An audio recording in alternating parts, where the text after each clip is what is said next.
Resident Evil 0 was first released in November 2002 solely on the Nintendo GameCube. It was a follow-up to my favourite entry in the series, Resident Evil Remake, which was released in the March of the same year. Now, I've experienced this game under the HD re-release on PS4. My intent with this review is to share my experience playing the game for the first time. Does it hold up in 2020? And as a veteran of the series, how does it compare to its peers? I've played every Resident Evil numbered title, and the majority are spin-offs, even Operation Raccoon City. This game is so trash, this game is trash! So I was really excited to find the time to dive into a classic style RE and tick it off the backlog. For all intents and purposes, I should love Resident Evil 0. My favourite entry in the entire series is Resident Evil Remake, which is copy and paste the same art style and engine, so it should hit it out the park. Unfortunately, a couple of design decisions really hold it back from becoming one of the greats. 0 is a prequel to the events of the Arklay Mansion incident of Resident Evil 1. The Raccoon City Police Special Tactics and Rescue Service, or STARS, Bravo team have been sent in to investigate a number of grisly murders in the suburbs of Raccoon City. But after their helicopter malfunctions, they're forced to land in the forest, and they happen upon a turned over prison transport truck and learn Billy Cohen, an ex-lieutenant and current death row inmate, is in the area. Bravo team splits up to hunt him down, while Rebecca Chambers, the newest recruit of Bravo team and total rookie, discovers a stopped train in the woods, the Ecliptic Express, and decides to investigate. Rebecca soon finds Billy, and the pair decide to work together to survive the night ahead. Now, what separates this from other titles is the main plot our protagonists are experiencing isn't really the focus of the villains. That's more RE1 territory. Due to this, the main villain doesn't even feel like he has any connection to the player at all, only interacting with Bill Becker, that's their couple's name, once in the entire game, with the remainder of screen time showing him watching CCTV and muttering to himself about how he's entertained by it all, until he's not, and then the game ends. The plot is massively driven by the protagonist learning what they've stumbled into and the tragic backstory of Billy. That's not to say it isn't an effective plot. For an experienced Resident Evil player, it fleshes the series out, showing pivotal cutscenes between characters that really come into focus later in the series, especially with Wesker and Birkin. It shows how Umbrella formed, the various experiments of the T-Virus in the early years, and Wesker's betrayal of Umbrella. Does an effective job of enriching the wider lore, but certainly wouldn't be the best place to start for a newcomer to the series. That honour is held by RE1. RE0 is a true survival horror game. It takes my favourite mould of Resident Evil, fixed camera angles, door loading transitions, and some seriously atmospheric music, coupled with item scarcity and puzzle solving, all of which were used to great effect in RE1 Remake, but it adds some twists to the formula which unfortunately dilute the experience. Resident Evil 0, for the first time in the series, put you in control of two characters simultaneously. With a click of a button you can swap between Rebecca and Billy, and the two characters are necessary to be used together to not only keep each other safe from the threats of the infected, but to complete the puzzles which are numerous throughout the game. Swapping between the characters is impressively fast. You could have them on completely opposite ends of a map, and in a matter of seconds you're back in control. The two characters each have their strengths and weaknesses. Billy has higher HP, is able to move boxes and pull cranks, which is necessary for puzzles, whereas Rebecca is quicker, has the ability to mix herbs for greater heals, and can, for some reason, throw Molotovs further and faster than Billy. I still don't know why that one is. The training at the academy really paid off. The characters work excellently together, and even though I've read that some people experience issues with the AI, for the NPC character not doing as they should, or getting in the way, I didn't experience any of these issues at all. The ability to set the NPC to an idle state so it doesn't attack when you do, and to give it a follow or stay command, worked brilliantly to ensure your ammo was spared where necessary, and to ensure the puzzles are completed correctly. Now, the puzzles throughout the game are excellent. I really enjoyed every one of them. They walk the line between simple and complex effectively, meaning you never really spend more than a few attempts at each one before it's solved. And for a player like myself who hates abstract puzzles, it's always satisfying to remember back to a note you picked up 30 minutes before and comb back through it for the solution. A number of puzzles involve the moving of blocks or clicking of buttons to traverse an area, and this necessitates using both characters in tandem, one at the controls and one moving the blocks. And these puzzles are fun for a first time through, but I can imagine they're a speedrunner's worst nightmare. as they do take an unnecessarily long time to complete. In my Code Veronica review, I stated this: one critique with Code Veronica is I'd find objects so early before knowing where I had to go next. This often meant I was often reaching the next roadblock with all the items already in hand, whereas in Resi 1 to 3, it was more often you'd encounter the roadblock and then go through an area to find what you're missing. This felt annoying at times as I was often lugging items back and forth to the item box, not knowing why I needed to carry them all, until I encountered the roadblock and then had to go all the way back to recollect them from the box. It just felt unorganised in this way, and I'd often say to myself, if I was in the game and I spotted a dragonfly wing, would I pick this up? Why would I bother? Why would I bother and carry it if I didn't know I needed to attach it to something later? It's a small nitpick, but it was still annoying, and it didn't have the same flow as 1 and 2 in particular. Fortunately, RE0 doesn't fall into this camp. You're confronted with the obstacle in question early enough to know what you're looking for as you comb through the environment, and this makes the game feel streamlined in what you need to do and where you ultimately need to go. Now, even though the environments and puzzles are well designed, and they ultimately respect your time and guide you to progress, the item management system throws all of this praise out the window. With the ability to control 2 characters comes 2 inventories to manage. Normally, Resident Evil games have an item box, where you can store any unwanted items to reclaim for later use, with the boxes being connected across the game.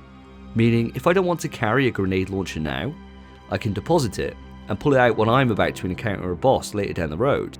You sacrifice carrying large amounts of healing items or an arsenal of weaponry to allow for extra space for key items. The skill in Resident Evil games is balancing your ability to survive with the tools that you head out with, clearing paths to make backtracking as easy as possible, while keeping less trodden routes more threatening to conserve the resources you do have.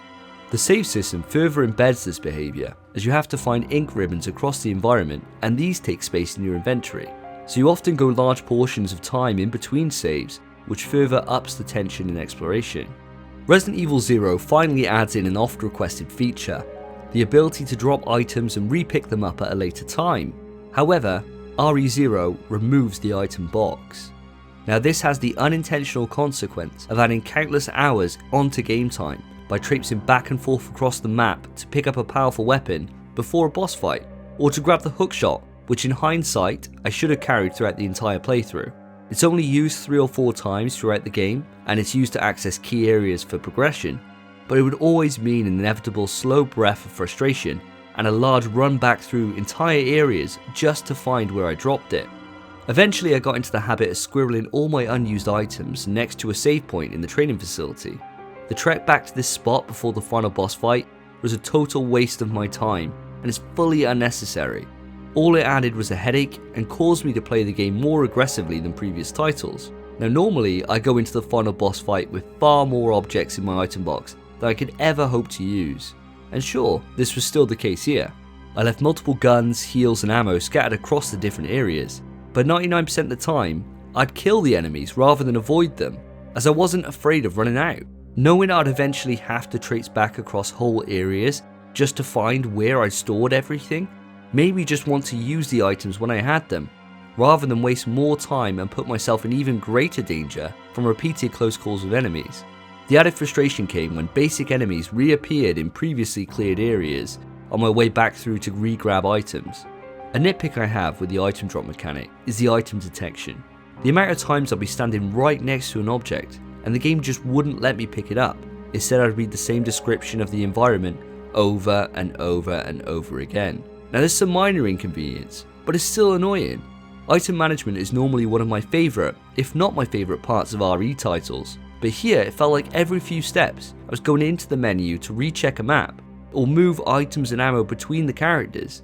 It was overkill, and really sullied the overall experience for me. The shooting and basic combat is the same as the RE1 remake, and is fantastic. Fixed camera angles and tank controls feel timeless to me. I know this was the last bastion of the series to hold this torch, before RE4 changed the way we experience RE titles, and my opinion hasn't changed even with years of hindsight. I crave for the series to return to these roots. The fixed camera means the environment design can be pushed to the maximum. The pre-rendered backgrounds look stellar, and even with the HD paint of the remaster sprucing the presentation up to modern standards, looking at original GameCube footage, the backgrounds looked truly exceptional at the time, and they still stand up today. Now don't get me wrong, I love RE7 and the RE2 and 3 remakes and how they handle gameplay, but for me, Resident Evil will always be best with static cameras and pre-rendered backdrops. But maybe that's just my age talking. Now there are a few omissions to RE1's formula in RE0. Self-defense items are gone, and so are Crimson Head zombies. Although I think this is a good thing. The need for large backtracks and a lack of item box would mean another annoyance to the experience if I had to carry fuel to dispose of bodies.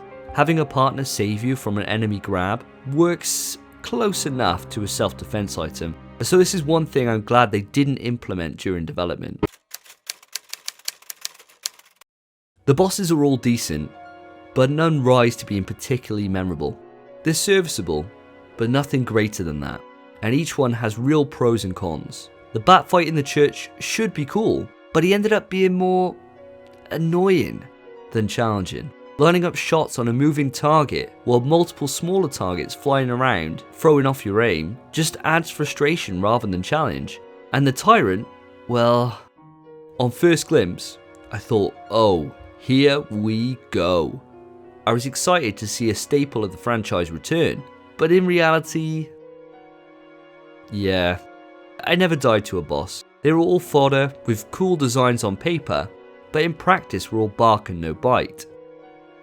The enemies you encounter throughout your experience are a mixed bag too. The zombies, dogs, spiders and bugs are all good and behave how you'd expect, with old strategies to avoid or engage working brilliantly. The hunters, which are typically my favourite enemy type in Resident Evil, normally present a good challenge with the ability to end you in one clearly telegraphed attack. But here in Zero, they become the gank squad. They normally appear in pairs and can lock you in hit stun, meaning you can get 0 to death from the off. Then you have the bane of my existence, the Eliminators. Apes infected with the T-virus. Why? Why did you do it, Umbrella? They're essentially hunters, but half the size, and are a pain in the ass to hit and eat through your shotgun shells. I died a couple of times to these bastards, and it was normally a case of run for the exit and don't look back. Now the human leech enemies aren't too big of a deal. They spawn in with terrifying music, but take such a long time to get into action, you can normally avoid them. They're also incredibly weak to fire, so a few Molotovs and it's GG's. The only death I was truly surprised by was this frog. A fodder enemy with the ability to TOD. I only ever encountered a couple of them, and they got dealt with quicker than any other enemy after that surprise. All in all, the new additions are interesting, but certainly not classics. Resident Evil Zero has fantastic sound design. The soundtracks throughout are atmospheric, increasing the tension where needed, and providing a release of comfort with the save theme, which ranks up there with one of the best in the series. All creatures and bosses have their own noises to alert the player to the incoming threat, and combined with fixed camera angles, it paints the picture of what you're about to face before even seeing it.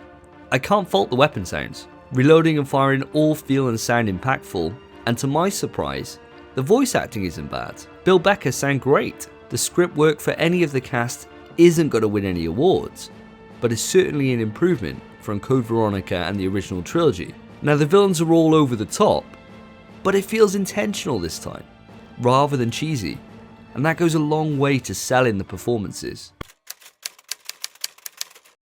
So RE0 has been ticked off the list, and I feel like this game should be up there with one of my favourites, but due to its lack of item box, it affects the gameplay in so many ways which they just couldn't have comprehended.